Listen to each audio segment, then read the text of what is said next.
চলুন বন্ধুরা দেখে নেওয়া যাক অন্যদের তুলনায় আপনি কতটা স্মার্ট। প্রথমে লেভেল 1 নর্মাল লেভেল। 3 সেকেন্ডের মধ্যে বলুন কোনটি আলাদা। এই যে এটা যে পেরেছে সেই শুধুমাত্র লাইক করবে। এরপর দ্বিতীয় লেভেল মিডিয়াম লেভেল। 4 সেকেন্ডের মধ্যে বলুন কোনটি আলাদা। এই যে এটা যে পেরেছে সেই শুধু সাবস্ক্রাইব করবে। এরপর তৃতীয় লেভেল, এটা অনেকটাই হার্ড লেভেল। 5 সেকেন্ডের মধ্যে বলুন কোনটি আলাদা।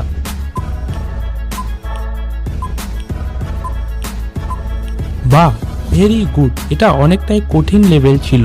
যারা যারা পেরেছেন তারা কমেন্টে 3 বা অল 3 লিখুন, আর যারা পারেননি তাদের জন্য বলে দিচ্ছি এই যে এটি।